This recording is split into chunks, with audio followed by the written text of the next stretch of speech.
यूनिवर academy में आपका स्वागत। आइए आज हम लोग भाषा और साहित्य के विषय में विस्तृत अध्ययन करते हैं। सर्वप्रथम आप तमाम दर्शकों को नव वर्ष की ढेर सारी शुभकामनाएं एवं बधाइयाँ। आप सभी जानते हैं कि आज प्रतियोगी परीक्षाओं की एक होड़ लग गई है और इस दौर में वही सफल हो रहे हैं, खास करके हिंदी पट्टी राज्यों के छात्र एवं छात्राएं प्रतियोगी परीक्षाओं के लिए हिंदी जरूर चुनते हैं। हिंदी के लिए सबसे महत्वपूर्ण है भाषा का सम्यक ज्ञान। तो आज इस इंदिवर एकेडमी के माध्यम से भाषा की उन तमाम चीज़ों को, उन तमाम गूथियों को सुलझाने का एक छोटा सा प्रयास है। तो सबसे पहले हम भाषा को 3-4 वर्गों में बांटकर अध्ययन करने की कोशिश करेंगे। सबसे पहले वर्ण विचार, दूसरा शब्द विचार, तीसरा वाक्य विचार। तो सबसे पहले हम वर्णों के बारे में जानेंगे, फिर शब्दों के बारे में जानेंगे, वाक्यों के बारे में जानेंगे, फिर अभिव्यक्ति अर्थात संप्रेषण करने के कौशलों को सीखेंगे। तो आज आपके लिए सबसे महत्वपूर्ण जो हर प्रतियोगी परीक्षाओं के लिए अनिवार्य है वह बीपीएससी हो, एसएससी हो, सीटेट हो, बीटेट हो, एसटेट हो या तमाम वैसे कंपटीशन जिसमें हिंदी विषय समाहित होते हैं, उन तमाम विद्यार्थियों के लिए, प्रतियोगी परीक्षार्थियों के लिए यह उपयोगी आज का दिन होगा। आज का जो विषय है समास है। समास का अर्थ होता है संक्षिप्त करना, यानी समास का विपरीतार्थक व्यास होता है। समास एक महत्वपूर्ण चैप्टर है जो भाषा विज्ञान में पढ़ना पड़ता है। तो आइए आज हम लोग एक एक करके समास की उन बारीकियों को सीखें, जानें, उसके टर्म्स एंड कंडीशन को जानें, अर्थात नियमों को सीखें। Welcome to Indivar academy. Indivar academy में आपका स्वागत। आइए आज हम लोग समास के विषय में जानें। समास व्याकरण का एक महत्वपूर्ण पाठ है जिसकी परिभाषा, भेद और अन्य कई उदाहरणों के साथ आज हम लोग समास के बारे में जानेंगे। समास के बारे में आप पूर्व कक्षा से ही आप जानते आ रहे हैं। समास हर क्लास में पढ़ना है, खास करके क्लास 4 से अगर स्टार्ट करते हैं तो वह ग्रेजुएशन तक समास विषय का सम्यक अध्ययन करना पड़ता है। तो समास के बारे में आज हम लोग विस्तृत अध्ययन करेंगे। समास क्या है, समास की परिभाषा क्या है, उसके भेद क्या है, उसके उदाहरण क्या है। इससे पहले आप तमाम दर्शकों से मैं गुजारिश करूंगा कि मेरे इस चैनल को शेयर करें, लाइक करें और सब्सक्राइब करें। समास। समास शब्द सम जोर आस यानी यह व्यंजन संधि है, इससे बना है। इसका अर्थ होता है संक्षिप्त कथन यानी शब्द। जिसका अर्थ है संक्षिप्त कथन या शब्द। दो या दो से अधिक शब्दों से मिलकर बने हुए सार्थक शब्द को समास कहते हैं, या यूं कह ले दो या दो से अधिक पदों के मेल से बने हुए सार्थक शब्द समास कहलाते हैं। समास के बारे में हम लोग पहले से भी अध्ययन कर चुके हैं, आप सभी जानते हैं समास के बारे में। इसका एक उदाहरण हम देख सकते हैं। नीला है जो कमल अर्थात नील कमल। नीला उस कमल की विशेषता है, यानी नीला विशेषण है और कमल विशेष्य है। इसके बारे में हम आगे पढ़ेंगे। समास के महत्वपूर्ण। समास में दो महत्वपूर्ण अंग हैं जो हमें जानना आवश्यक है। पहला समास विग्रह या व्यास। समास का जो विस्तार होता है उसे हम व्यास कहते हैं, और जब किसी भी शब्दांश का संक्षिप्त करते हैं उसे समास कहते हैं। तो समास विग्रह में आप देखेंगे नीला है जो कंठ। नीला पूर्व पद यानी पहला पद है, कंठ उत्तर पद यानी दूसरा पद है। तो यह एक शब्द बनाया, जो शब्द का निर्माण किया वह समस्त पद कहलाता है, यह सामासिक शब्द कहलाता है या सामासिक पद कहलाता है। तो नीला है जो कंठ समास विग्रह हुआ, यानी एक शब्दांश है और उसका एक संक्षिप्त जो शब्द बना नीलकंठ बना।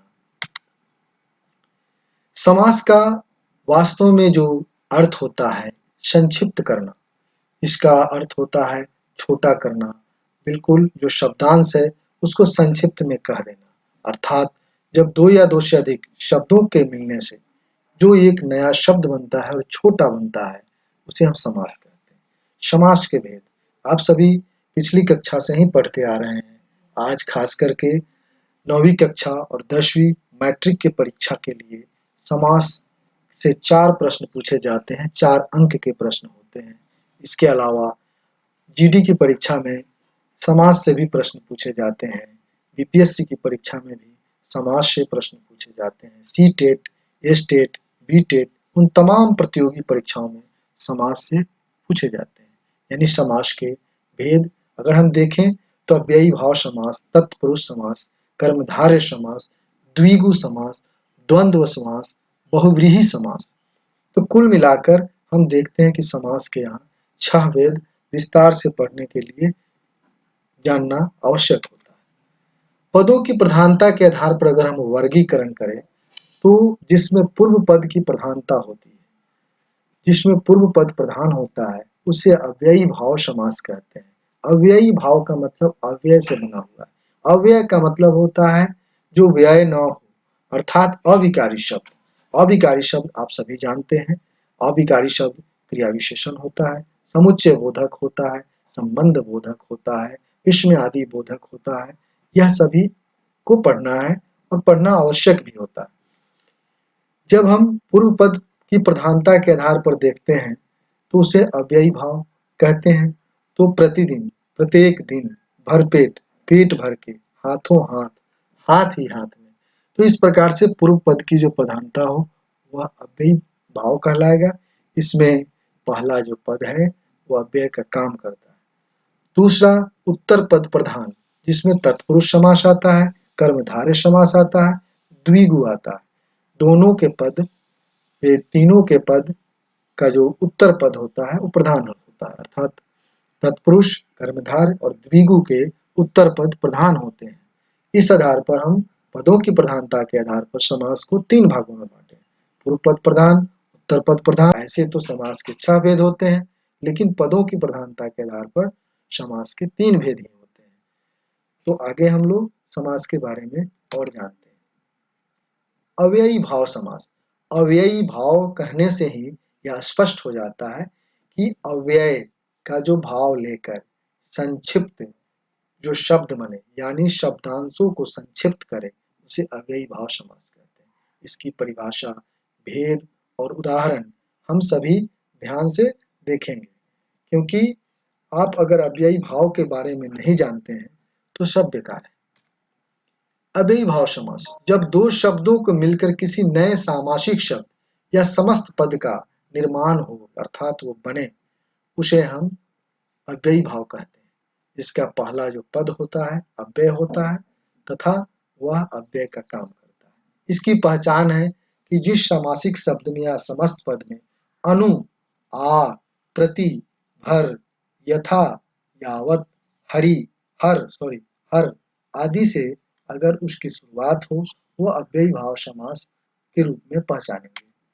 दूसरा, कई उदाहरण हैं, जैसे आमरण, मरण तक, आसमुद्र, समुद्र पर्यंत, अनुरूप, रूप के योग्य, भरपेट, पेट भर के, आजन्म, जन्म से लेकर, आजीवन, जीवन भर, यथासंभव, संभव जैसा संभव हो या संभव के अनुसार, यथा स्थिति, स्थिति के अनुसार, प्रत्येक, हरेक, बखूबी, खूबी के साथ, बेखटके, बिना खटके, साफ साफ, बिल्कुल साफ, निडर, बिना डर के, प्रतिदिन, प्रत्येक दिन, निहत्था, बिना हथियार के। इस प्रकार से अव्ययी भाव समास के बारे में हम अगर अभ्यास करें तो बहुत सारी जानकारी हमें प्राप्त हो सकती है। अब दूसरा जो समास का भेद है तत्पुरुष समास। तत्पुरुष समास की परिभाषा, भेद और उदाहरणों को हम जानेंगे उसकी अद्यतन जानकारी प्राप्त करेंगे। तत्पुरुष समास, जिस समास में पहला यानी छोड़ के दूसरा पद यानी उत्तर पद प्रधान हो तथा दोनों के बीच कारकीय चिन्ह लुप्त हो उसे तत्पुरुष समास कहते हैं। जैसे राजपुत्र, राजा का पुत्र, धर्म ग्रंथ, धर्म का ग्रंथ, रचनाकार, रचना को करने वाला। यहाँ का, राजा का पुत्र में का लगा हुआ है बीच में, यह कारक चिन्ह है। धर्म का ग्रंथ, इसमें का है, ये भी कारक चिन्ह है। रचना को करने वाला, तो को करने वाला, ये भी एक प्रकार से कारकीय है। को कारक के रूप में हम देखते हैं और ये सभी विलुप्त हो जाते हैं तो शब्द बनता है राजा का पुत्र यानी राजपुत्र, धर्म का ग्रंथ यानी धर्म ग्रंथ, रचना को करने वाला अर्थात रचनाकार। तो यहाँ राजा क्या हुआ, पूर्व पत्र, पूर्व पद, और पुत्र उत्तर पद कहलाएगा। उसी प्रकार से धर्म ग्रंथ में धर्म पूर्व पद और ग्रंथ उत्तर पद कहलाएगा। तत्पुरुष समास के प्रकार: कर्म तत्पुरुष, करण तत्पुरुष, संप्रदान तत्पुरुष, आपादान तत्पुरुष, संबंध तत्पुरुष, अधिकरण तत्पुरुष। ये तत्पुरुष जो कर्ता कारक के 8 भेद होते हैं उसमें आप देखेंगे कर्ता को छोड़कर, संबोधन को छोड़कर जो 6 बच जाते हैं वही तत्पुरुष के भेद कहलाते हैं। तो कर्म तत्पुरुष को हम लोग जानेंगे। कर्म तत्पुरुष, इसमें कर्म कारक की विभक्ति का लोप हो जाता है। विभक्ति यानी प्रसर्ग, प्रसर्ग यानी दो शब्दों को बीच में जोड़ने के लिए जो लगाते हैं। जैसे गगनचुंबी एक शब्द है, तो गगनचुंबी इसको हम कह सकते हैं समस्त पद, जिसका समास विग्रह होगा गगन को चूमने वाला। गगन का मतलब आकाश, अंतरिक्ष, जो आकाश को चूमता हो अर्थात गगनचुंबी इमारत। आप सभी सुनते होंगे, मुहावरा भी है कि ये गगनचुंबी इमारत है, यानी गगन को चूमने वाला। तो यहाँ गगन और चूमने वाला के बीच में को कर्म तत्पुरुष का प्रयोग हुआ है। कर्म तत्पुरुष के कारक चिन्ह का प्रयोग हुआ है।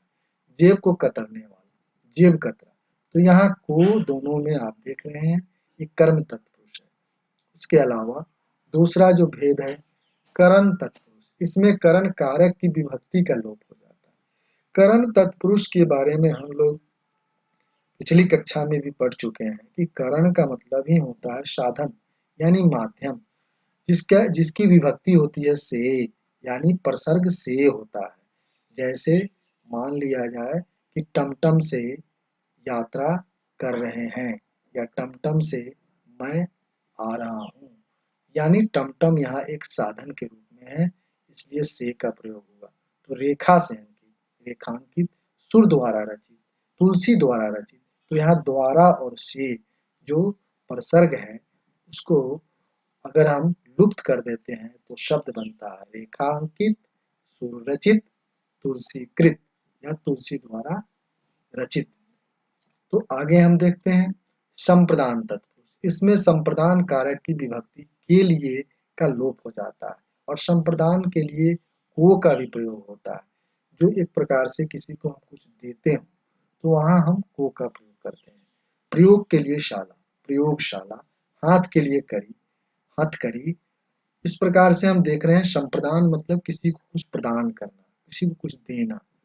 तो प्रयोग के लिए शाला यानी प्रयोग के लिए शाला, तो प्रयोग एक पूर्व पद है और शाला यानी घर दूसरा पद है यानी उत्तर पद है, और के लिए इसमें संप्रदान तत्पुरुष का प्रसर्ग है यानी उसकी विभक्ति है, जिसका लोप होकर एक नया शब्द बना प्रयोगशाला।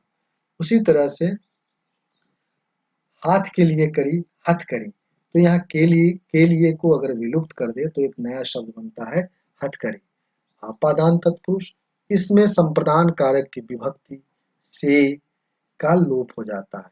यहाँ आपादान तत्पुरुष से आशय यह है कि से एक प्रकार से अलगाव का बोध करता है और करण तत्पुरुष में से एक साधन का, एक माध्यम का बोध कराता है।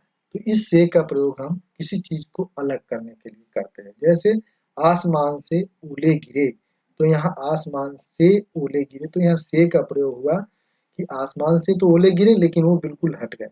हाथ से पैसे गिरे यानी पैसा गिर गया, तो से का मतलब यहाँ किसी चीज का अलगाव होना कोई चीज जब किसी वस्तु से अलग हो जाए तो उसे हम अपादान तत्पुरुष में जानते हैं। तो पथ से भ्रष्ट यानी पथ भ्रष्ट, देश से निकाला यानी देश निकाला, देश से जब कोई निकाल दे उसे हम देश निकाला कहते हैं। आगे हम देखते हैं संबंध तत्पुरुष। इसमें संबंध कारक की विभक्ति का, के, की, रा, रे, री आदि का लोप हो जाता है। जैसे राजा का पुत्र, राजपुत्र, तो यहाँ राजा एक पूर्व पद है, पुत्र उत्तर पद है। इसमें का को अगर हम लोप कर देंगे तो राजपुत्र हो जाएगा। यह ध्यान देने योग्य बातें हैं कि राजपुत्र एक सामासिक शब्द है यानी समस्त पद है, और राजा का पुत्र समास विग्रह है। इस समास विग्रह के भी दो भाग हैं। राजा अगर पहला है तो ये पूर्व पद हो गया, पुत्र दूसरा है तो उत्तर पद या दूसरा पद हो गया। तो संबंध तत्पुरुष का मतलब है कि जो दो संज्ञा या सर्वनामों के बीच रिलेशन बताए, संबंध बताए।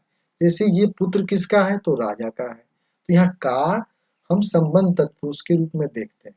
उसी तरह गृह का स्वामी, गृह स्वामी यानी इस घर का मालिक, गृह का मतलब घर और स्वामी का मतलब इसका मालिक, इसका रखवाला कौन है तो गृह स्वामी। तो यहाँ का को विलुप्त कर दें, का या के, की आदि का प्रयोग जहां हो वह संबंध तत्पुरुष है, और उससे जो नया शब्द बनेगा वह समस्त पद कहलाएगा या सामासिक शब्द कहलाएगा। अधिकरण तत्पुरुष, इसमें अधिकरण कारक की विभक्ति में पर का लोप हो जाता है। जैसे लोक में प्रिय, सॉरी यहाँ लेख लिखाया है, क्षमा प्रार्थी हूँ, लोक, लोक में प्रिय यानी लोकप्रिय। आप पर बीती, आप बीती। इस प्रकार से ये फंट मिसिंग की वजह से टाप हो गया है, जबकि यह आप होगा। आप जो आप पर बीती, आप बीती, लोक में प्रिय, लोकप्रिय। इस प्रकार से बहुत सारे शब्द आते हैं और हम लोग जानेंगे समास के बारे में और विस्तृत इसका अध्ययन करेंगे, प्रैक्टिस करेंगे। इसके लिए मैं आपको ले चलता हूँ एक ऐसे प्लेटफॉर्म पर जहाँ से आप जाकर आप सीधे सीधे आप क्विज करके जो समास की जानकारी है, क्विज को सॉल्व करके यानी जो प्रश्नावली दी गई है उसको बनाएंगे तो पता चल जाएगा कि आपने कितना अध्ययन किया, कितनी आपके पास जानकारी है। तो हम सीधे चलते हैं उस प्लेटफॉर्म पर, उस डैशबोर्ड पर जहाँ से हम समास के बारे में और कुछ भी जानेंगे, जो इसी का पाठ विज्ञान संवाद .com। यह इसमें बहुत सारी चीजें आपको मिलेंगी।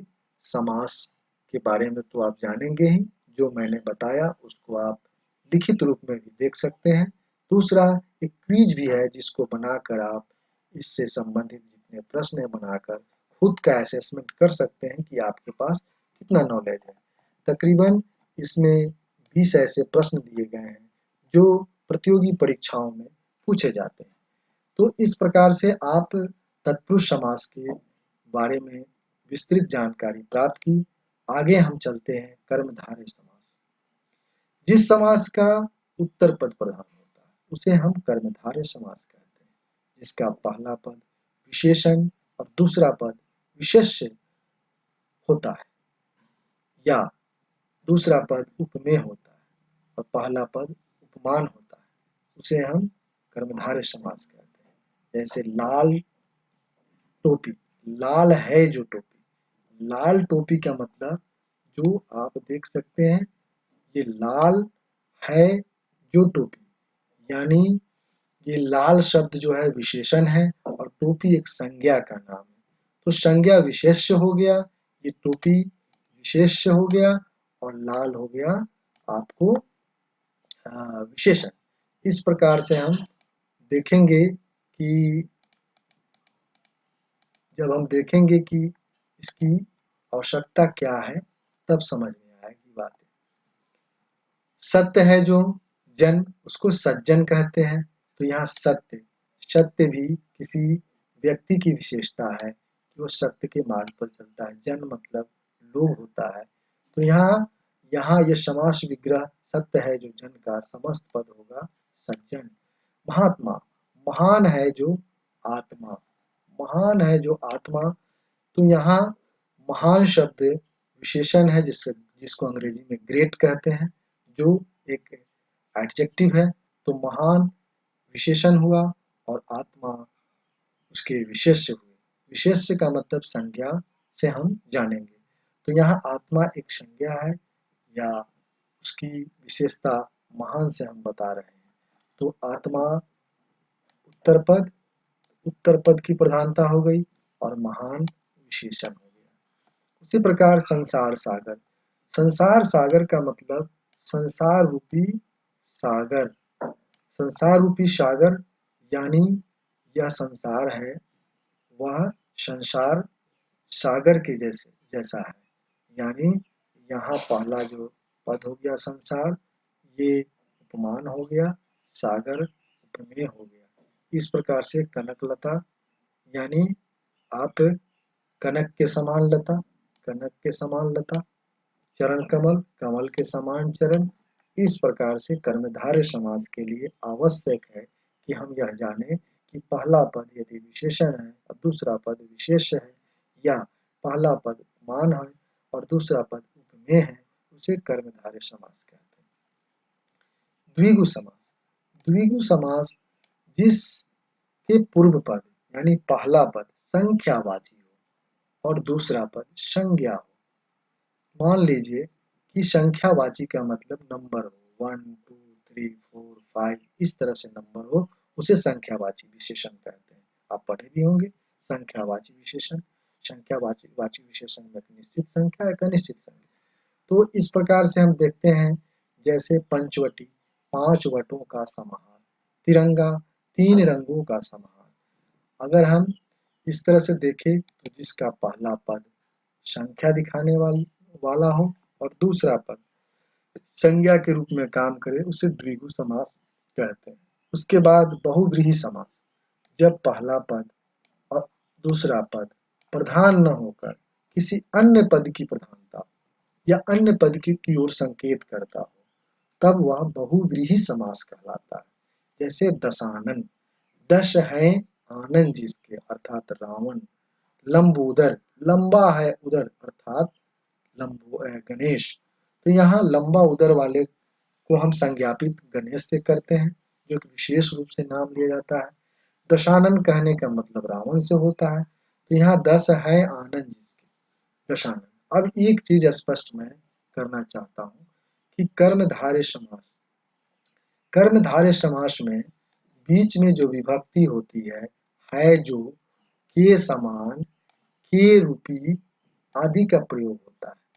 यानी है जो अगर समास विग्रह में आए या रूपी बीच में आए या के समान बीच में आए तो यह सभी कर्मधारय समास के विग्रह कहलाएंगे। जबकि इसमें एक अन्य ही नाम की ओर संज्ञा की ओर संकेत करता है।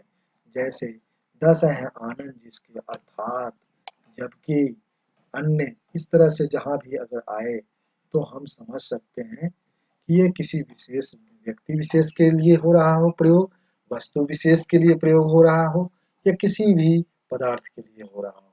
वहाँ अर्थात या उसको हम एक अलग अन्य संकेत देकर अन्य हम कह सकते हैं कि अलग उसको हम संज्ञापित करते हो वह बहुव्रीहि कहलाता है।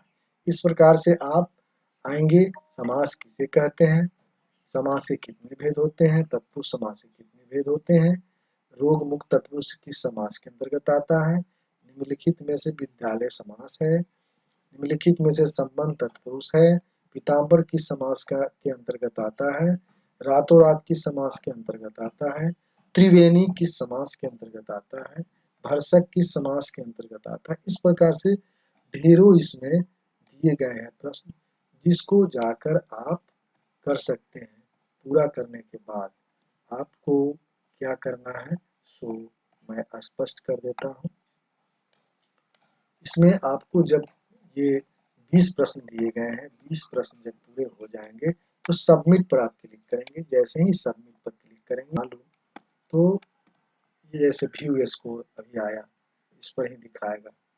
व्यू स्कोर में मैंने एक भी क्वेश्चन नहीं बनाया यानी टोटल पॉइंट 0/20 आया, यानी एक भी मैंने प्रश्न का उत्तर नहीं दिया, इसलिए सबमिट करते ही गलत आंसर आ गया। तो आप यह ध्यान देंगे, समास को सीखने से पहले उसका अभ्यास बहुत आवश्यक है।